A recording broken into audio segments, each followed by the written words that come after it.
कहानी की शुरुआत में हम एक घने जंगल को देखते हैं जिसके बीचों बीच बना हुआ था एक घर जिसमें एक औरत और उसका हस्बैंड रहता था।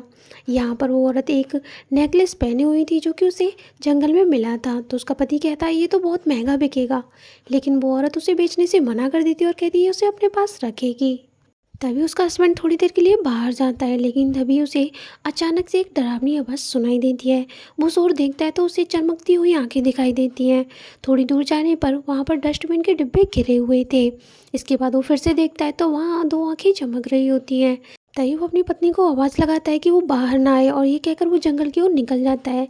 लेकिन वहाँ पर गाने चल रहे थे, इस वजह से वो सुन नहीं पाती और थोड़ी देर बाद बाहर आ जाती है अपने पति को ढूंढने के लिए। तभी हम देखते हैं वो व्यक्ति जंगल में होता है। उसकी टॉर्च ने काम करना बंद कर दिया था। वह अपनी टॉर्च को बार बार जलाने की कोशिश करता है। तभी उसकी टॉर्च अचानक से जल जाती है। जैसे ही वो टॉर्च जलाता है वो देखता है एक भयानक चेहरा उसके सामने था। इसके बाद उसकी बीवी को दिखाया जाता है। तभी उसके कंधे पे कोई हाथ रखता है। वो उसका पति था। वो उसे भागने के लिए कहता है, लेकिन वो कहती है बहुत देर हो चुकी है। इतनी देर में उसे कोई खींचता हुआ जंगल के अंदर ले जाता है। सीन कट होता है। अब हम 10 ईयर आगे का समय देखेंगे, जहाँ जंगल में 5 लोग घूमने के लिए आए हुए थे।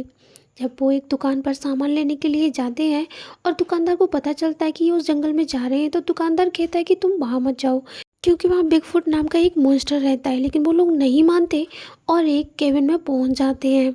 क्रिस अपनी गर्लफ्रेंड इजाबेल से कहता है कि तुम्हारे दोस्त शायद मुझे पसंद नहीं करते। इजाबेल कहती है ऐसा कुछ नहीं है। तभी उनका प्रोफेसर जंगल में चलने के लिए कहता है, जो कि उन्हें यहाँ पर बिगफुट पर रिसर्च करने के लिए लाया था। तभी वहाँ ओज बताता है बिगफुट कभी भी इंसानों के बनाए रास्ते को फॉलो नहीं करता। तभी हम लिली को देखते हैं। लिली जंगल के अंदर जाती है। वहाँ पर उसे डेविड मिलता है। ये वही है जो शुरुआत में हमें दिखाया गया था। लिली से वो उसका पता पूछता है, लेकिन लिली नहीं बताती और घर आ जाती है। जंगल में इजाबेल को एक स्केलेटन मिलता है। वह लोग कहते हैं कि हमें पुलिस को खबर करना चाहिए, लेकिन ओज मना कर देता है और कहता है कि हम ये सब नहीं कर सकते, हमें इस सब में नहीं फंसना। जब इजाबेल वहाँ से जा रही होती है तो उसे उस स्केलेटन पर एक लॉकेट मिलता है, यानी ये इजाबेल उस लॉकेट को उतार कर अपने पास रख लेती है। सभी लोग अब घर पे आके बैठे हुए थे। तभी यहाँ पर क्रिस कुछ ढूंढने लगता है। वहाँ पर उसे एक गन मिल जाती है। सभी लोग उसे रखने के लिए कहते हैं और बातें कर रहे होते हैं। तो इजाबेल कहती है कि उसे शहर में कुछ काम है। तभी क्रिस भी उसके साथ जाने की बात कहता है, लेकिन वो मना कर देती है कि तुम मेरे साथ मत आओ, मैं बस छोटे से काम से जा रही हूँ। तभी हम देखते हैं बाकी लोग भी क्रिस के पास से चले जाते हैं, क्योंकि वो क्रिस को पसंद नहीं करते थे। ओज यहाँ पर प्रोफेसर से बात कर रहा था तो बिगफुट के बारे में पूछता है, तो प्रोफेसर वहाँ से जाने लगता है। इजाबेल गाड़ी का लॉक खोल ही रही थी कि तभी अचानक से उसके पास प्रोफेसर आ जाता है, जिससे वो काफ़ी ज़्यादा डर जाती है। वो उसके साथ जाने की कहता है। इधर हम देखते हैं क्रिस को यहाँ पर एक बुक मिलती है जिसके अंदर काफ़ी भयानक ड्राइंग्स बनी हुई थी। उसके अंदर एक काला क्रीचर बना हुआ था, जिसे देखकर वो काफ़ी ज़्यादा घबरा जाता है। इधर लिली बाथरूम में थी। वो नहाने के लिए गई थी। तभी उसे दिखाई देता है कि खिड़की खुली हुई है। वो उस खिड़की को बंद कर लेती है और फिर से नहाने के लिए चली जाती है। जब वो अलमारी में कुछ सामान देख रही थी, अचानक से उसे आईने में डेविड दिखाई देता है, जो कि उसके पीछे खड़ा हुआ था। अचानक से डेविड उस पर हमला कर देता है और वहाँ से उसे ले जाता है। इधर प्रोफेसर और इजाबेल गाड़ी में बैठी हुई थे। प्रोफेसर अपनी लव लाइफ बता रहा था, जिससे इजाबेल बोर हो रही थी। तभी अचानक से उसे रोड पर एक औरत दिखाई देती है, जो बीचों बीच रोड पर खड़ी हुई थी। वो जैसी प्रोफेसर की तरफ देखती है, वहाँ प्रोफेसर नहीं बल्कि एक डरावनी औरत बैठी हुई थी, जिसे देखकर इजाबेल जोरों से चिल्ला जाती है और इसी हड़बड़ी में गाड़ी जाकर एक पेड़ से टकरा जाती है। जिससे जब इजाबेल को होश आता है तो वो खिड़की की तरफ देखती है, जो कि प्रोफेसर के पास एक क्रिएचर था। वो प्रोफेसर को पकड़कर वहाँ से घसीट ले जाता है। इजाबेल जैसे तैसे गाड़ी से बाहर निकलती है। वह रोड पर खड़ी हुई थी, लेकिन तभी अचानक से उसके सामने आ जाती है वही भयानक औरत, जो कि ज़ोर से चीखती है और वो इजाबेल को हवा में लटका देती है। इसके बाद इजाबेल की गर्दन अपने आप से ही टूट जाती है। हमें घर का सीन दिखाया जाता है, जहाँ पर जैक गाने सुन रहा होता है। इधर क्रिस को टॉयलेट जाना था, लेकिन वो सोचता है कि वॉशरूम में लिली है, इसलिए वो बाहर जाता है टॉर्च लेकर। लेकिन बाहर उसे कुछ दिखाई देता है, लेकिन अगले पल ही वो गायब हो जाता है। तो इस बार वो गन अपने साथ लेकर जाता है। जब वो बाहर टॉयलेट कर रहा होता है, अचानक उसे एक भयानक आवाज़ आती है। वो पीछे मुड़कर देखता है, उसके पीछे एक मॉन्स्टर खड़ा हुआ था। वो उसको पकड़ लेता है और तभी हमें दिखाया जाता है उसने उसको जकड़ लिया था। इधर डेविड लिली को पकड़कर अपने साथ उसकी गाड़ी में लेके आ गया था। वह उससे कहता है कि मेरी तुमसे कोई दुश्मनी नहीं है, मुझे तो बिगफुट को पकड़ना है, अपनी बीवी का बदला लेना है, इसके लिए मैं तुम्हें ही यूज करूँगा। तभी हमें घर का सीन दिखाया जाता है जहाँ पे जैक सो रहा था, लेकिन अचानक से दरवाज़ा खटखटाने की आवाज़ आती है। वो बाहर आता है तो बाहर ईजाबेल थी। ईजाबेल बहुत घबराई हुई थी। वो लोग उससे प्रोफेसर के बारे में पूछते हैं तो वो कहती है प्रोफेसर जंगल में मारा गया।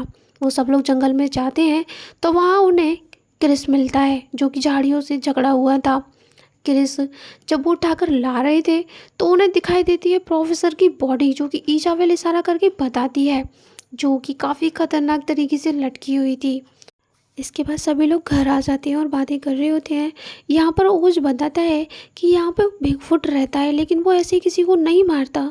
तभी क्रिस उस बुक में बनी हुई ड्रग्स के बारे में बात करता है तो ओज कहता है ये तो बेडिंगो है, ये लालची इंसानों को सजा देता है, अगर वो यहाँ आ गया है तो हमें भागना होगा।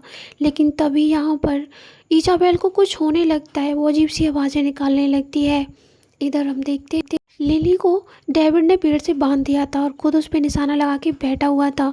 लेकिन तभी अचानक उसके पीछे से एक आवाज़ आती है। जब वो पीछे पलट कर देखता है तो उसके पीछे काफ़ी सारे क्रिएचर पड़े हुए थे। वो क्रिएचर उसे अपने साथ पकड़ कर ले जाते हैं। यहाँ पर लिली काफ़ी ज़्यादा डर जाती है। वो अपने हाथ छुड़ाने की कोशिश करती है और अपने हाथ खोलकर यहाँ से वो तुरंत ही भाग जाती है। रास्ते में उसे प्रोफेसर की बॉडी भी मिलती है।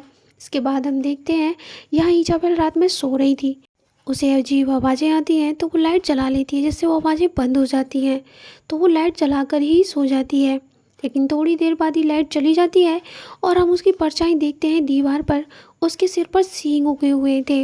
अचानक से उसका लैपटॉप ऑन होता है जिसमें इजाबेल ही थी जो कि डरावने तरीके से हंस रही थी। अब इजाबेल को कुछ होने लगता है और उसकी बॉडी अपने आप ही टूटने लगती है जिससे वो ज़ोर ज़ोर से चिल्लाती है और उसे वहाँ पर एक शैतान दिखाई देता है जो कि ठीक उसके ऊपर था और उसकी आंखें वाइट हो जाती हैं। उसकी आवाज़ ओज और जैक सुनते हैं और वो तुरंत ही उसके कमरे में जाते हैं तो वहाँ पर इजाबेल नहीं होती। जैक बाहर ढूंढने जाता है, ओज कमरे में ढूंढ रहा होता है। उसे पता नहीं था कि इजाबेल ठीक उसके पीछे है और वो क्रोल करते हुए ओज पर हमला कर देती है और वो उसे वहीं पर ही ख़त्म कर देती है। इसके बाद हमें क्रिस को दिखाया जाता है जो खिड़की से बाहर देखता है क्योंकि बाहर से आवाज़ें आ रही थी। बाहर वो देखता है कि काफ़ी सारे क्रिएचर वहाँ मौजूद थे। वो जल्दी से दरवाज़ा बंद कर लेता है क्योंकि वो क्रिएचर उसकी ही तरफ दौड़ कर आ रहे थे। काफ़ी ज़्यादा घबराया हुआ होता है। तभी अचानक से दूसरे दरवाजे से लिली घर पर आ जाती है जिसे देखकर वो डर जाता है। लिली उसे सब कुछ बताती है कि उसके साथ क्या हुआ और क्रिएचर तेज़ी से लगातार उनके घर की तरफ बढ़ रहे होते हैं। जैक इजाबेल को ढूंढ रहा था लेकिन इजाबेल तो ठीक उसके पीछे थी। जैसे वो पीछे पलटता है इजाबेल उस पर हमला कर देती है और वह बुरी तरीके से उसे ख़त्म कर देती है। अब लिली क्रिस से कहती है कि यहाँ रुकने का कोई मतलब नहीं है, हमें भागना होगा। इस बात में क्रिस उसका साथ देता है। वो दोनों मिलकर वहाँ से भागने की कोशिश करते हैं। वो बाहर की तरफ भागते हैं। तभी क्रिस को दिखाई देती है इजाबेला जो कि जैक की बॉडी को खा रही थी और वो अचानक से क्रिस की तरफ भी झपटती है। लेकिन क्रिस वो दरवाज़ा बंद कर देता है और खुद को बचा लेता है। अब लिली और इजाबेला चुपके से मेन गेट पर पहुंचते हैं लेकिन वहां पर उन्हें क्रीचर दिखाई देता है तो वो एकदम शांत हो जाते हैं और वो धीरे से दरवाज़ा खोलने की कोशिश करते हैं। लेकिन क्रिस से गलती से वहाँ पर रखा फावड़ा गिर जाता है जिससे क्रीचर को उनकी आवाज़ सुनाई दे जाती है और वो उनकी ओर झपटता है। यहाँ पर लिली तो बाहर निकल जाती है लेकिन क्रिस लौट कर एक कमरे में छुप जाता है जहाँ पर क्रीचर उस पर हमला करता रहता है। लेकिन वो खिड़की के रास्ते से बाहर निकल जाता है जहाँ पर लिली अब भी उसका इंतज़ार कर रही थी। अब लिली और जैक जंगल के रास्ते भाग रहे होते हैं लेकिन रास्ते में उन्हें फिर से एक क्रीचर मिलता है। उसकी आंखें काफ़ी डरावनी लग रही थी। वो उन पे हमला कर देता है। यहाँ क्रिस तो बच जाता है लेकिन लिली नहीं बच पाती। वो दानव उसे अपने साथ घसीट कर ले जाता है। इससे अब क्रिस पागल जैसा हो गया था। वो ज़ोर ज़ोर से चिल्ला रहा था। तभी उसके पीछे बिगफुट आकर खड़ा हो जाता है लेकिन वो उसे नहीं मारता। वो उस शैतान को मारता है जो कि उसके सामने खड़ा हुआ था और उसके जितने भी क्रिएचर थे वो सबको मार देता है और वो शैतान वहाँ से चला जाता है। लेकिन इस सब के बीच काफ़ी ज़्यादा क्रिस डर चुका था। दूसरे दिन सूरज उगता है और क्रिस वहाँ से जाने की सोचता है। वह डेविड की गाड़ी के पास आता है, वो उसमें बैठता है, तभी वहाँ पर आ जाती है इजाबेला, जो कि काफ़ी डरावनी हो चुकी थी। यहाँ पर क्रिस उससे बाहर निकलता है और जैसे तैसे उस पे गैसोलीन डालकर उसे आग लगा देता है और फिर से वो गाड़ी में बैठ जाता है, लेकिन गाड़ी स्टार्ट नहीं हो रही होती। जैसे वो गाड़ी से बाहर निकलता है, गाड़ी में आग लग जाती है। वह यहाँ पर खुद को लकी समझता है, क्योंकि अगर वो वहाँ होता तो वो भी मर चुका होता। वो धीरे धीरे फावड़े के सहारे वहाँ से जा रहा था, लेकिन तभी वहाँ डेविड आ जाता है, जो कि काफ़ी डिमोनिक हो चुका था। लेकिन इस बार क्रिस बिल्कुल नहीं सोचता और वो फावड़े से डेविड को वहीं पर ही ख़त्म कर देता है। और इसके बाद वो फिर से फावड़े की मदद से सड़क पर चलने लगता है और तभी वहाँ आता है वही दुकानदार, जो उसे अपने साथ ले जाता है।